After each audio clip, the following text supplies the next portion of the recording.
Olá, bem-vindos, bem-vindas e bem-vindes ao podcast Café e Cultura, onde nós falamos sobre economia criativa e empreendedorismo cultural.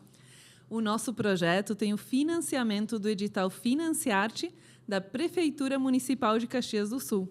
É apresentado por mim, Flor Nieto, produtora cultural da Lynch Cultural, e por Lili Giordano, da Sala de Fotografia.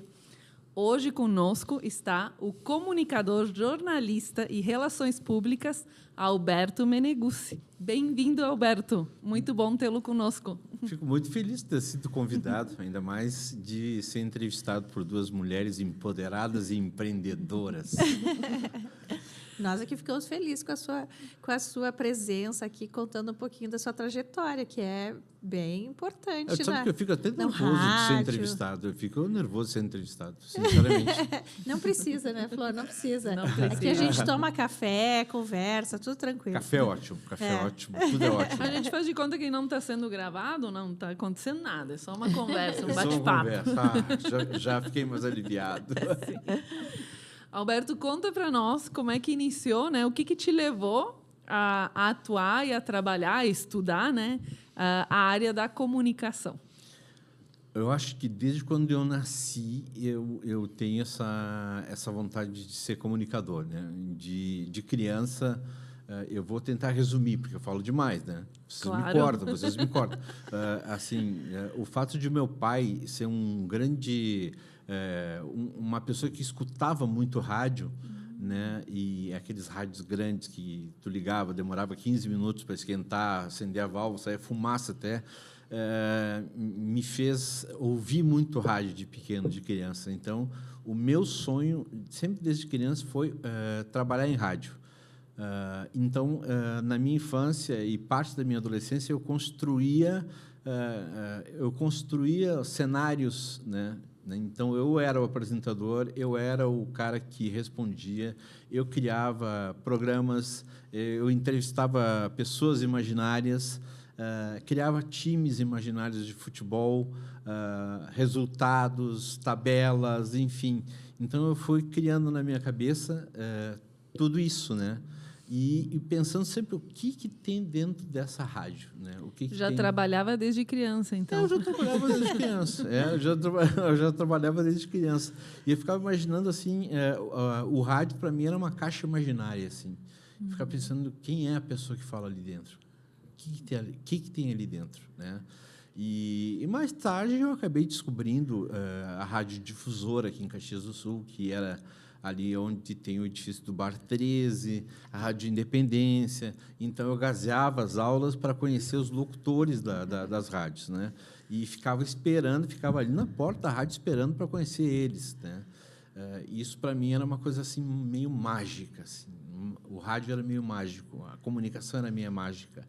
E então surgiu um pouco disso, né? Um pouco do meu pai escutando rádio, daquela época assim, da música raiz, da música sertaneja, do sertanejo raiz, das notícias da manhã, enfim, foi isso. Sabe que eu já ouvi, né, em alguma palestra que eu assisti, que muito do que a gente se constrói de profissão era o que a gente brincava, né? Quando a gente tinha ali por 10, 12 anos, enfim. Aí as pessoas dizem assim, tu quer saber qual é a tua profissão ideal? Veja o que tu brincava nessa idade, né? Eu brincava de professora, né?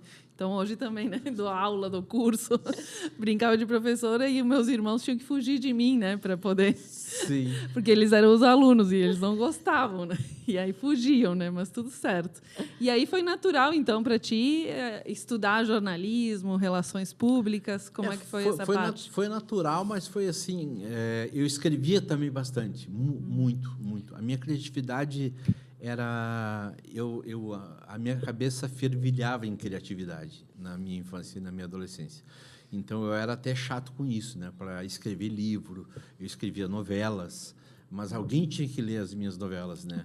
Então, eu tinha minha irmã, que hoje é falecida, mas quando ela chegava em casa, eu puxava a calça dela e disse, por favor, lê minha novela, lê minha... Então, ela tinha que ler aquilo que eu escrevia. fazia muitas poesias, né? Mais tarde, quando adulto, as minhas poesias me fizeram conquistar a minha mulher, a Margot. A Liliane ajudou também, né? As poesias não eram tão boas assim, mas... Eram ótimas. Não eram tão boas assim, mas a Lili dizia para a Margot, né? Minha esposa dizia assim, poxa, um poeta, como é que tu vai descartar um poeta? Enfim, né? Então, a comunicação ajudou até no casamento. Viu? Né? Como é que é bom? É bom. E, enfim, essa criatividade, ela veio assim, ela veio automática. Eu acho uma coisa assim, meio que divina, que me levou para isso. Então, era escrever, era novela, era história, era rádio, era TV. Não tinha meus irmãos jogavam bola nos campinhos que tinha ali na região do Burgo, que era uma região vulnerável. Tinha um time dos grandes, um time dos pequenos. Então, eu ficava em cima de uma árvore com um caninho, filmando eles jogando e narrando eles jogando. Então, já tinha coisa... Era um narrador nato. Já era um narrador e já era o cara que filmava, né? Eu era o Paulinho. Era o Paulinho aqui, né? Paulinho das 5, que faz a nossa produção. Exatamente, o Paulinho das 5, né? Já me inspirava no Paulinho na época, né? Enfim, sempre teve essa coisa da magia da comunicação e de querer criar coisas novas, né? Sempre teve isso na minha vida. Vocês da audição do rádio, né? Então, já ouvi tu contando história também, Alberto, um pouco da tua trajetória da infância, da tua história, mas assim achei sempre muito interessante assim essa tua busca do que está por trás também, né? Porque não era só a voz, não era só o ouvir, era também entender como funcionava, como comunicar, como fazer isso. Então, às vezes a gente entende ou quer ouvir e gosta desse resultado, né, da criação, mas a gente não entende como é que funciona por trás disso. Verdade. Né? Então, é sempre um caminho também que é o caminho da curiosidade. Essa criatividade te leva também por um caminho de curiosidade que faz com que tu vá atrás para descobrir quem estava atrás do rádio, quem era esse comunicador, quem era essa pessoa, como que essa pessoa, né, fazia para estar ali naquele espaço, naquela situação. E aí isso também te leva para buscar estudar e trazer, então, esse profissionalismo. E ter viajado o mundo aí fazendo narrativas, entrevistou o Papa, entrevistou, né, grandes atletas. Conta um pouquinho para nós aí dessa trajetória também, que às vezes está... na produção, está atrás, né, do microfone e que às vezes a gente não sabe, né, de todas essas experiências tão ricas e tão importantes, né, da trajetória de alguém do rádio. Sabe que isso é muito importante mesmo, porque, na verdade, escutando muito rádio, tu vai percebendo, tu vai aprendendo e tu vai vendo o que tu não quer ser, o que tu quer ser. Bom, esse cara é bom, esse cara não é bom. Então, a audiência do rádio me fez o profissional que eu sou, né? Ter a minha autenticidade, o meu jeito de trabalhar. Mas o meu jeito de trabalhar foi forjado escutando muitos outros profissionais, bons profissionais de rádio, de antigamente, na área do futebol. Eu comecei no rádio em 1989, são 36 anos já, né? Trabalhando em rádio, especificamente em rádio. E assim, eu convivi com muitos profissionais de excelente qualidade, né, do centro do país. Ali ele falou assim, pô, Papa, as viagens, enfim. Eu tive a sorte de, em 1994, ser contratado pela Rádio Caxias, justamente no ano que o Juventude subiu para a primeira divisão do futebol brasileiro. E no auge, com uma empresa poderosíssima, que era a Parmalat, custeando o Juventude, pagando o Juventude, tornando o Juventude um time grande. E eu entrei em 94 e o meu chefe, ele me mandou fazer um jogo em São Paulo, a final do Campeonato Brasileiro, Palmeiras e Corinthians. Eu nunca tinha saído do meu estado. E nós fomos para São Paulo, fizemos os jogos, e quando terminou o campeonato, o campeonato que o Palmeiras foi campeão, eu estava na beira do gramado, eu não sabia se eu abraçava os jogadores ou se eu entrevistava os jogadores. Eu não sabia se eu era a tiete ou o repórter, né? Então, ali foi um aprendizado para mim de dizer assim, cara, te coloca à margem da tua tietagem do futebol, porque até ali eu era um apaixonado pelo esporte, né? E depois disso foram assim, cara, a primeira viagem foi para Belém do Pará, depois o Juventude viajou por todos os lugares, não havia pay-per-view para ficar um repórter aqui assistindo na época, ou narrando o jogo de Caxias. Então, eu fui meio que obrigado, e isso eu devo aos meus chefes, devo ao Juventude, devo à cidade de Caxias do Sul, o fato de poder viajar abriu, arejou a minha cabeça, me fez melhor, conhecer os profissionais do Rio, São Paulo, do Nordeste, do Norte, do Centro-Oeste, saber das características de cada um, né? Ter cada perrengue, do tipo carregar fios, na época eram fios que a gente carregava, rolos de fios. Então, a primeira vez que eu entrei no Maracanã, em 1997, era uma final do Grêmio contra o Flamengo na Copa do Brasil. Eu não sabia o que fazer. Eu entrei, fui até o meio do Maracanã, olhei e tinha 100 mil pessoas. Eu olhei assim, meu Deus do céu, estou no Maracanã, o lugar que desde criança eu queria estar, né? Sonhava, mas estava ali para trabalhar. Então, assim, o Juventude, a rádio, os meus sonhos me deram essa possibilidade de poder conhecer o Brasil, conhecer estádios, conhecer pessoas e também ir me forjando como profissional, né? Me forjando como profissional. Isso é muito bom, muito interessante mesmo. E Alberto, nos conta agora, né? A profissão de rádio na era digital já tirou um pouco dessa, digamos assim, se uma criança hoje vai pensar na rádio, ela vai assistir, vai ver a rádio pela internet, né? Ou nem sei mais, pelo celular, né? Por aplicativos, enfim. Não tem mais essa do aparelho de rádio, né? Não tem mais essa magia, né? De o que está por trás da rádio, né? Então, o que tu acha que mudou no papel da rádio nessa era digital? Pois é. Se a gente for fazer eu não sei se vocês frequentam estádio de futebol, né? Mas assim, eu frequento estádio de futebol. Mas eu já fui. Mas assim, quando eu era criança, o pai me levava e a gente ia sempre com rádio. O pai ia sempre com radinho de pilha escutando. E era todos os torcedores com radinho de pilha escutando as rádios que eles queriam escutar. Hoje, frequenta o estádio de futebol, tu não vê ninguém com rádio. Tu não vê ninguém com rádio. O rádio está no celular. Mas tu não vai ouvir um rádio no aplicativo, uma transmissão no aplicativo, porque o gol já saiu e no aplicativo vai sair 1 minuto depois, né? Vai sair 1 minuto depois porque tem um delay. Então, isso realmente mudou.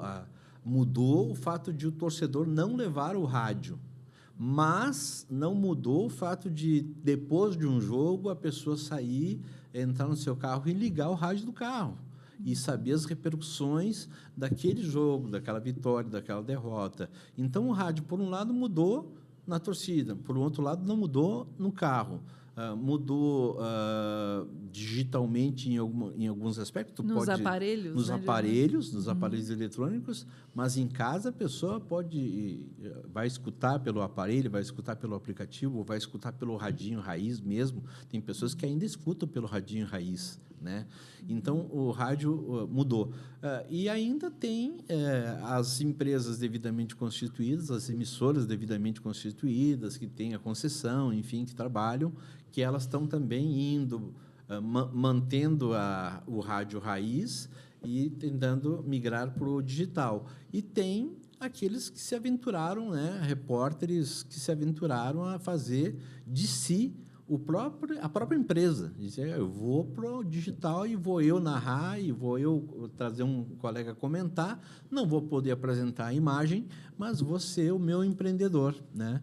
E esse pessoal tem tido um sucesso muito grande, principalmente em Porto Alegre, principalmente no centro do país. Quer dizer, são os empreendedores do futebol que largaram os veículos tradicionais e passaram a ser eles mesmos os seus veículos profissionais, né? E mais vinculado ao futebol mesmo, Alberto? Mais vinculado ao futebol. Isso em outras áreas também? Eu não tenho visto em outras áreas também. Eu vejo isso muito no futebol, porque o futebol é muito paixão, enfim. E como há uma certa, entre aspas, irresponsabilidade do jornalismo que não é profissional, né? Muita gente hoje não precisa tu ter um diploma para fazer uma transmissão no YouTube de um jogo de futebol, né? Não precisa ter um diploma de jornalismo, não precisa ter um diploma de comunicação, e isso é ruim porque a gente aprende na faculdade as técnicas de jornalismo. Então hoje qualquer um faz. Então o cara vai lá, abre o microfone, abre uma câmera e começa a falar mal da jogadora Flor. Né? Vamos falar do futebol feminino. Sim. A Liliane não joga nada, então eu vou falar mal da Liliane, não joga nada. Assim, mas sem nenhum tipo de educação, de gentileza, é só para provocar likes, né? Provocar com que as pessoas curtam, para que aquilo seja monetizado. Então há uma certa irresponsabilidade nesses veículos que são veículos alternativos na internet, principalmente na área do futebol masculino, né? E isso é ruim. Isso, por um lado, é ruim. Por um outro lado, a publicidade acabou indo também para esse lado. Então, a Flor tem um podcast, a Lili tem um podcast e eu tenho um podcast. Então, eu entrevisto a Flor me entrevista, a Flor entrevista a Lili entrevista a Flor entrevista eu e a gente se entrevista. Ah, por que um está entrevistando o outro se vocês são concorrentes? Porque a publicidade vai vir para os três dentro. Né?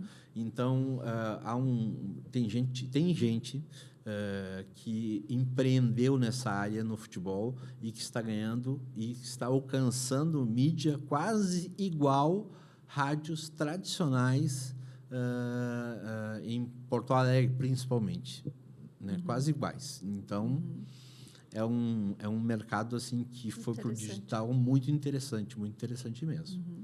Ao contrário do que se dizia que o rádio ia acabar, né? Até pouco tempo atrás, não faz muito que a gente discutia isso, se o rádio ia acabar, porque a gente tinha, então, a internet, tinha disponibilidade das mídias pela internet.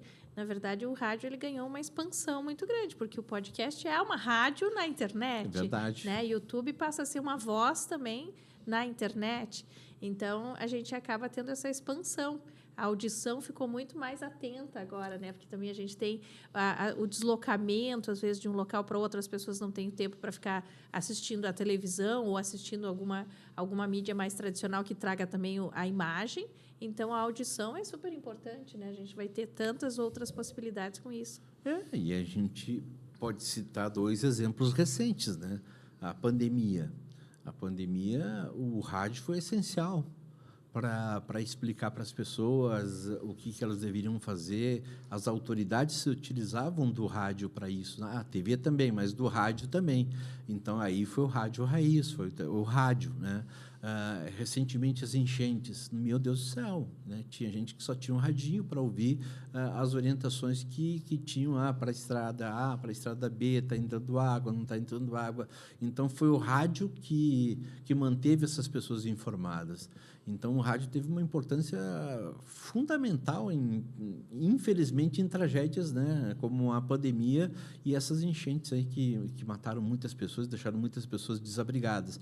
Mas o microfone foi que deu as informações, né, para essas pessoas. Até porque a gente tem 2 coisas importantes. Muito porque nem sempre a gente tem disponibilidade do acesso às redes de comunicação, né, que é a internet. Então, os canais de comunicação de 3G, 4G, 5G, que se dizem, né, os canais. Mas a gente tem esse canal do rádio que funciona com a pilha. Muito no interior, né? A gente tem isso funcionando ainda no interior muito fortemente. E a gente tem também, então, nessas situações, não só essa dificuldade, às vezes, de acesso em função das questões da própria tecnologia, mas também de um canal onde a gente possa ter alguma voz que seja, digamos assim, confiável, que está trazendo um resumo, que está trazendo uma notícia, que está trazendo de uma forma um pouco mais com filtro, com uma definição mais autêntica do que a internet, que às vezes a gente vê essas questões que qualquer um fala qualquer coisa, sem a necessidade de um filtro, sem o entendimento, às vezes, e nem na forma de comunicar, e muito menos na forma do entendimento daquele ouvinte. Então, acho que o rádio também tem esse papel muito importante, muito relevante, que além do profissional, que às vezes passa por esse entendimento e esse conhecimento, aprendizado a partir do estudo, né, da formação, mas também, principalmente, porque está entendendo que quem ouve, né, tem uma preocupação com quem está ouvindo aquilo, né, quem está recebendo. É a checagem, né? Infelizmente, hoje, os profissionais de jornalismo eles estão trabalhando mais para desmentir informações falsas do que para trazer informações novas, né? Mas ainda continua tendo a sua utilidade, né? Ou como um aparelho raiz, ou um radinho de pilha, que tem muita gente que tem ainda, que é importante, ou através do aplicativo do celular, ou através daquele celular mais antigo que ainda tem o rádio que tu põe o fonezinho. Enfim, o rádio não morreu. Ele existe de outras formas. Sim, e também falando dessa questão da Lili, do profissional, né, do rádio, também uma pessoa mais próxima, né, à comunidade, que vai entender também as dificuldades, os desafios, os problemas e quais notícias são importantes para aquela comunidade. Aí acredito que por isso tem uma iniciativa, né, Alberto, e contigo e a Margot, né, que tem o programa Acredita, né? Que vocês estão aí na frente, né, desse projeto. E queria que você contasse para nós como é que surgiu o Acredita nesse âmbito, né, de fazer um programa de comunicação em rádio que nos traga aí assuntos da nossa comunidade aqui de Caxias do Sul. Olha, surgiu... A tua pergunta já respondeu praticamente tudo, Flor. Por isso que eu gosto de ti. Facilita a minha vida. Não, o Acredita surgiu num momento muito difícil da nossa vida, da minha vida, da vida da Margot e da vida de muitas pessoas, né? É bom a gente conceituar e trazer à tona que morreram 700 mil pessoas de Covid no Brasil. Em Caxias do Sul foram milhares de pessoas que morreram. Eu tive contato com um monte de pessoas que me ligavam na época, né? Pessoas que não puderam sepultar os seus parentes, não puderam velar os seus parentes. O padre teve que dar a bênção por WhatsApp.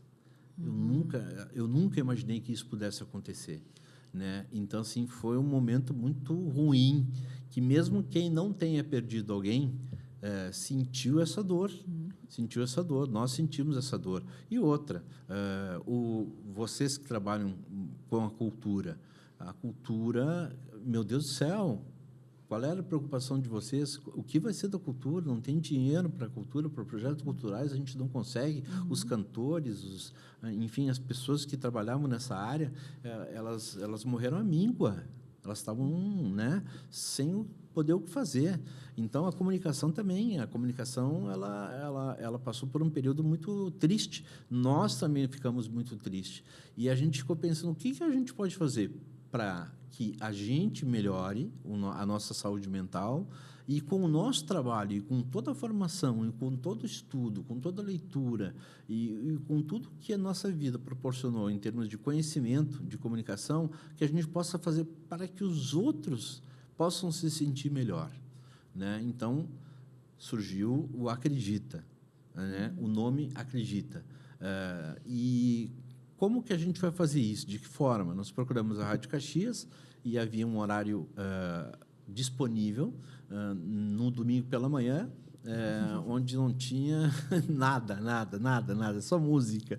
Eu disse, o que nós vamos fazer no domingo de manhã para que as pessoas, né, que a audiência tem, o que tem, como fazer. Então, a gente procurou parceiros, né? Primeiro, parceiros de conteúdos. Gente que entende de filme, gente que entende de livros, gente que entende de cultura, gente que entende de espiritualidade, independente de qual seja, né? Gente que entende de trânsito. E a gente priorizou... De café, principalmente. Eu não entendo... De gastronomia, enfim, de fotografia, de cultura. A gente abriu espaços porque a gente entendeu de que, abrindo esses espaços, a gente estaria promovendo vida. E vida em abundância. Isso é bíblico, inclusive, né? E a gente queria, com o nosso jornalismo profissional, de pessoas diplomadas, de pessoas que foram formadas na Universidade aqui de Caxias do Sul, fazer aquilo que um CEO, eu não lembro o nome dele, que é CEO da Embraer, que é uma das maiores empresas de aviação aqui do Brasil. Ele estava dando entrevista esses dias no Globo News e eu até me chamou a atenção porque a entrevistada perguntou para ele assim, como é que tu te sente chegando agora como CEO da Embraer, uma das maiores empresas do mundo? Ele disse, eu tive que passar por várias outras empresas e aprender, inclusive a Marco Polo, ele citou a Marco Polo, né? E ele disse, mas como é o trabalho aqui? E ele disse assim, a gente faz o básico, bem feito, mas de forma extraordinária. O básico, bem feito, mas de forma extraordinária. Não sei nem se a frase é dele, deve ser de alguma outra pessoa. Mas aquilo me chamou a atenção porque, assim, aquelas 2 horinhas, das 8 às 10 da manhã, com esses quadros, né? A Margot nunca tinha trabalhado no ar, de falar no microfone. Ela sempre foi... bastidores? Do bastidor, era uma assessora de imprensa. Eu sempre fui o cara do ar. Mas aí nós tivemos que fazer uma troca. E nós nunca trabalhamos juntos, embora fôssemos casados, né? Então, assim, ela me aguentar também não é fácil, né? E assim, nós vamos ter que trabalhar juntos. Eu vou ter que fazer coisas que eu nunca fiz, como, por exemplo, a área comercial, e tu vai ter que fazer coisas que tu nunca fez, que é ir para o ar junto comigo. E a gente, né, fez esse projeto, que é um projeto, né, Acredita, para levar as pessoas a se sentirem melhores naquele momento de dor, de perda, de problemas com a saúde mental. Tanto que a gente fez assim 60 programas com a mesma psicóloga, entrevistando ela sobre saúde mental. Então, a nossa prioridade é a saúde mental. Tudo que a gente puder falar sobre saúde mental, tudo que a gente puder falar sobre culturas, tudo que a gente puder falar sobre espiritualidade, que as pessoas ouçam, que a audiência ouça e se sinta melhor, para nós foi o nosso grande objetivo. E, fazendo isso para os outros, a gente se sente melhor também, né? Então, tudo que melhore a qualidade de vida, né? Exatamente. Tanto a cultura, espiritualidade e a parte da saúde mental, né, que é tão importante para todos nós, porque né? Cada dia mais. As pessoas estão doentes. Muito. Estavam mais. E, Alberto, quais são esses desafios, então, de empreender com um programa de rádio? Conta para nós. Cara, o desafio, assim, primeiro que a faculdade nunca nos ensinou a empreender. Então, a gente saiu da faculdade de jornalismo querendo trabalhar ou em TV, ou em jornal, ou em rádio. Disciplina de empreendedorismo, nem me lembro se a gente tinha, né? Então, era um momento diferente. Evidentemente que chegou um momento em que a gente quer empreender e a gente diz como? De que forma? Como é que eu faço? Que imposto eu pago? Onde eu vou na prefeitura? Enfim, tem uma série de coisas, né? Por exemplo, eu sou um MEI. Nossa Senhora, que chique ser MEI, né? Nós somos MEIs. A gente tem que procurar patrocinadores, a gente tem que convencer patrocinadores e parceiros a estarem na proposta do programa, na proposta que é o programa, né? Então, nós temos uma situação, nós queremos que aquela situação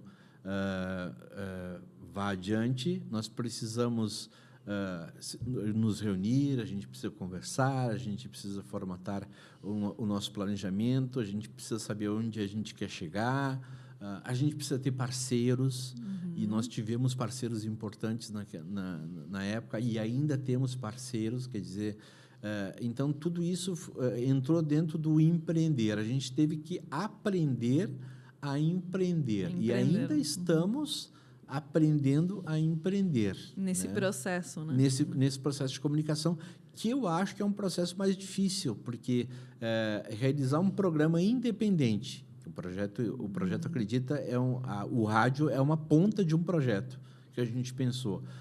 Dentro de um veículo de comunicação, é mais difícil do que a gente imaginava, né? Então, nós estamos dentro de um veículo de comunicação, nós pagamos esse veículo de comunicação para estarmos ali. Fora isso, nós temos o nosso projeto, o nosso programa de rádio e o nosso projeto de comunicação. Com outras iniciativas. Exatamente, de formação e de formação humana, de jornalismo humanizado, que é o que a gente quer com outras iniciativas. Então, assim, para nós foi muito difícil pela nossa falta de conhecimento de empreendedorismo, né? Então, a Margot puxou mais esse lado empreendedor, foi mais atrás desse lado empreendedor, e eu fiquei mais na questão dos conteúdos, das coisas do próprio programa, do próprio site, enfim, do aplicativo.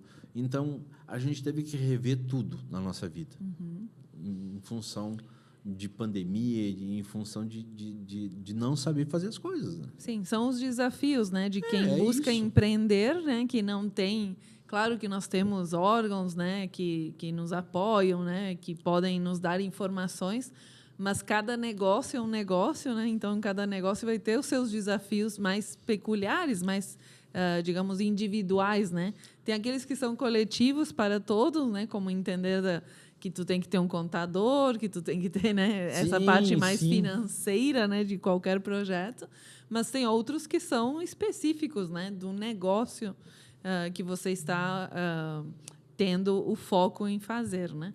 Então, aí também me lembrei um pouco da nossa mentoria, né, Lili? Que tem o foco, né? Que eu fiz uma mentoria que tem o método Flor. Então, método Flor. Exato, olha ali, que metida, né? Então, que é o foco, né? Ter o foco no propósito, né? Que o Acredita nasceu, né? Com esse propósito aí de trazer qualidade de vida, né? Para as pessoas.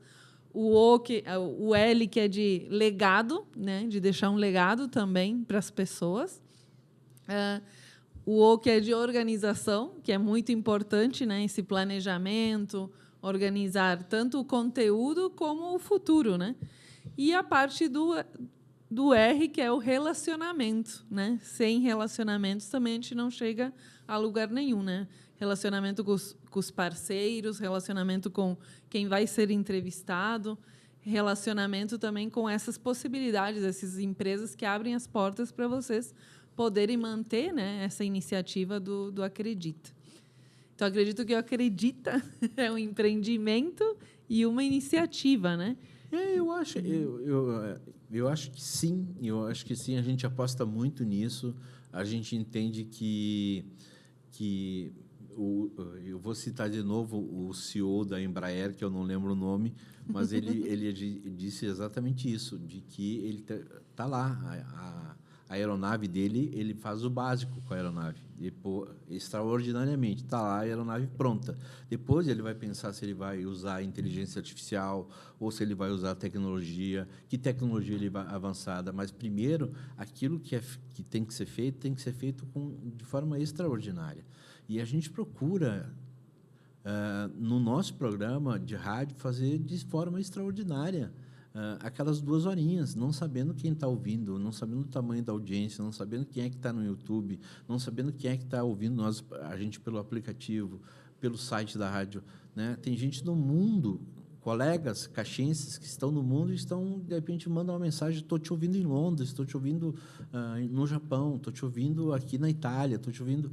Isso nos envaidece e nos deixa muito felizes. Cara, nós estamos levando, né, um conteúdo... E o mais bacana disso, Flor e Lili, é que as pessoas que colaboram com a gente são pessoas muito especiais. E, assim, se tu tem muito conhecimento de alguma coisa... né? E vocês duas têm também, mas assim, as pessoas têm muito conhecimento e não compartilham esse conhecimento, que sentido tem? Então, assim, nós temos ali colaboradores que são ótimos, né? E que aceitaram compartilhar os seus conhecimentos com as pessoas. Então, tu está compartilhando não comigo, com a Margot, mas com uma audiência enorme. Então, tem um monte de gente. Eu quero saber do filme que o menino indicou. Eu quero saber do livro que foi indicado ali. Eu quero... nossa, que bênção bacana de uma irmã que é da Itália. né? Uma irmã faz uma bênção que é da Itália. Então, a gente tem esse feedback, a gente tem esse retorno. As pessoas têm mais curiosidade de conhecer hoje a Margot do que eu, porque eu já sou 30 anos. Quando a gente vai a algum evento, as pessoas me chamam e eu fico, é comigo, né? Então, quem é a Margot? Eu digo, tá bom, é a Margot. Porque aí eu volto àquilo que eu era quando eu era criança, de conhecer quem, né, que está por trás do microfone, quem está por trás do microfone, né?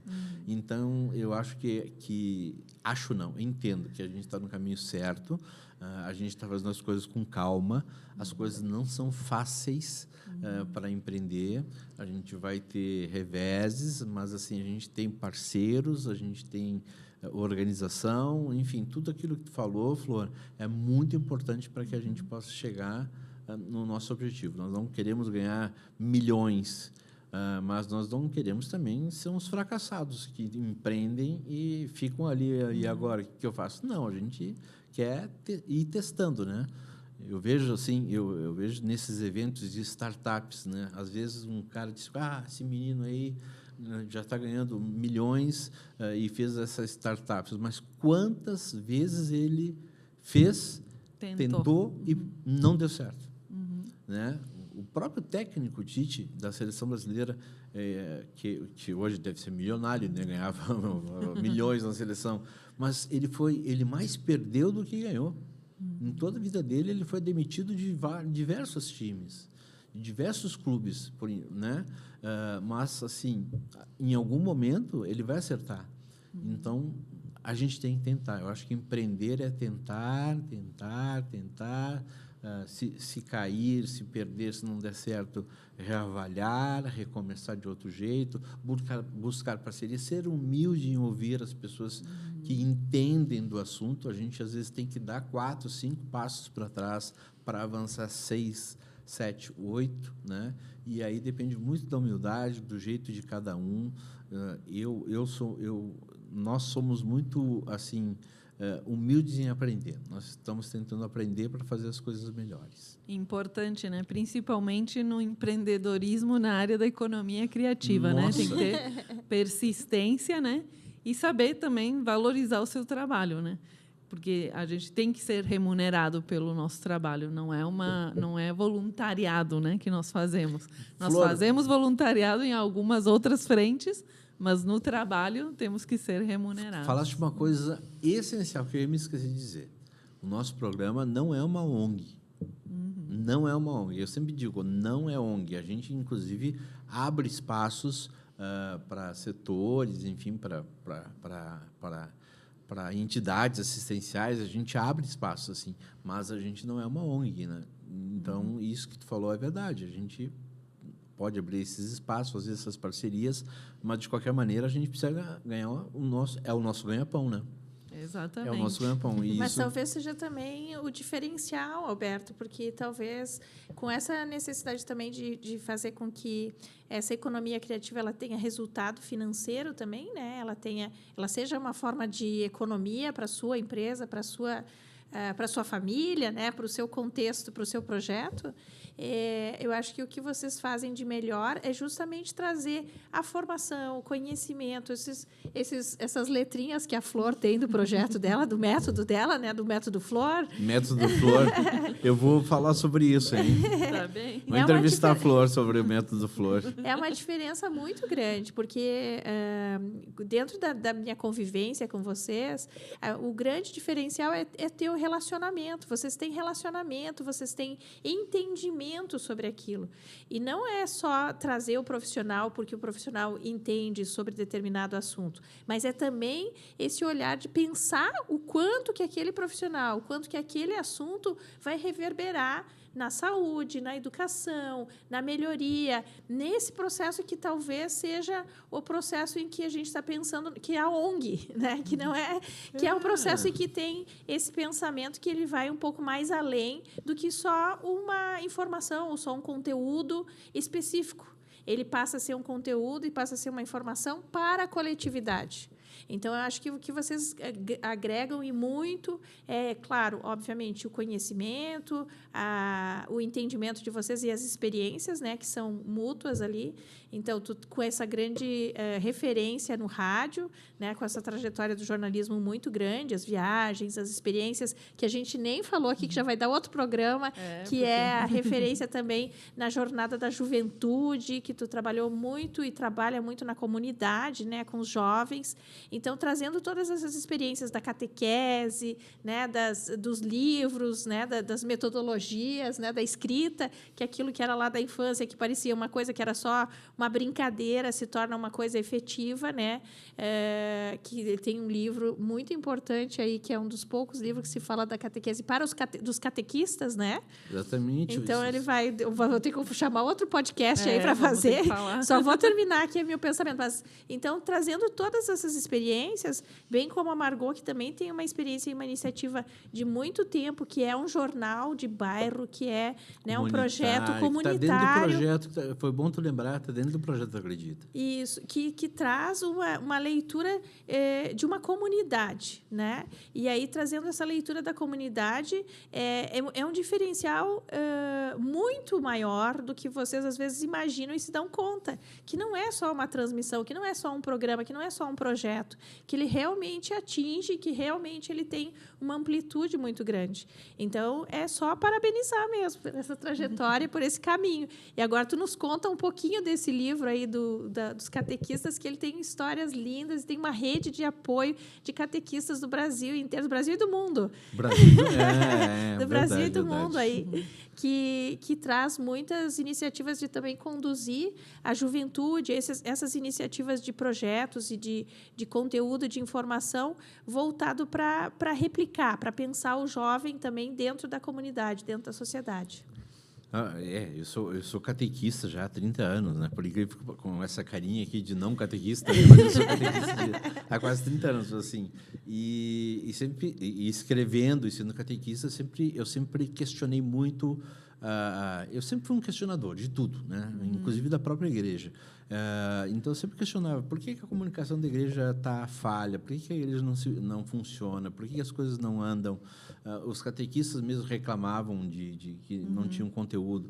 Então, eu comecei a escrever sobre as minhas angústias como catequista e comecei a mandar para um site de São Paulo, Catequizar, e esse site publicou um texto meu e, de repente, eu comecei a receber, isso faz tempo, foi na década de 90 ainda, eu comecei a receber e-mails, 95, e-mails de gente de São Vicente, São Paulo, Santos, me pedindo ajuda. Só que o meu texto foi para pedir ajuda.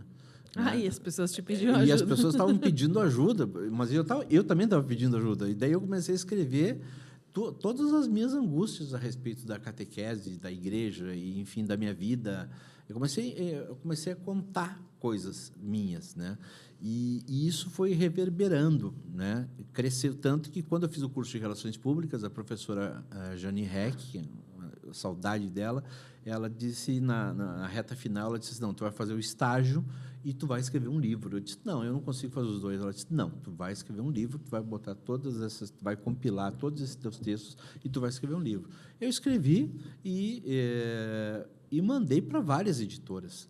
E várias editoras disseram, não, só se tu pagar. Só que a Paulinas, que é uma das editoras maiores do país, ela aceitou, por incrível que pareça. Daí o cara me mandou um recado e disse assim, olha, a gente vai fazer o livro, se tu quiser, mas assim, a gente tem que corrigir várias coisas, né? Porque os meus textos eram ácidos e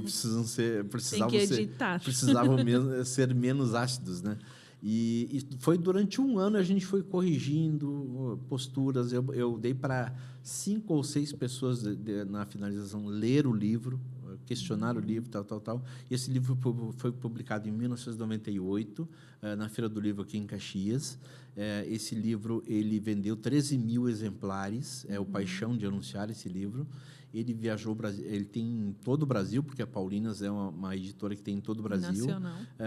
Ele acabou indo para a Feira de Hannover, E ele, nas editoras paulinas, virou um best-seller. Por incrível que pareça, me disseram, um dia o teu livro é um best-seller. Eu disse, best-seller, meu livro?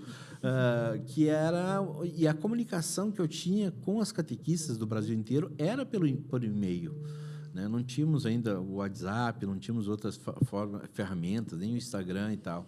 Então, depois surgiu o Missão de anunciar um segundo livro, que vendeu em torno de 4.000 livros. Então, foram 17.000 livros aí vendidos para catequese. E esses dias, na Feira do Livro recente, eu encontrei esses meus 2 livros e comprei os meus livros, porque eu não tenho mais. Não tem mais. Olha e só. a Paulinas também não faz mais, ela não imprime mais os livros. Né? Elas já me comunicaram que eles não estão mais impressos, né? Então, eu comprei meus 2 livros e disse, não, esses 2 livros aqui são meus, eu fico com eles. Então, foi uma maneira assim, de evangelizar, contando histórias dos próprios catequistas, do que eles me contavam. Por e-mail, eles me contavam, tem um problema assim, problema assado, tal. E eu compilei e fiz esses textos. E sobre o Papa, Lili, cara, foi a minha grande frustração foi ter sido meio gato, assim, sabe? Gato é muito curioso, né? Gato se assusta, tu dá um susto nele, acontece alguma coisa, mesmo assim, ele leva um susto, ele vai lá olhar o que é. Então, tem a frase, né? A curiosidade matou o gato, né?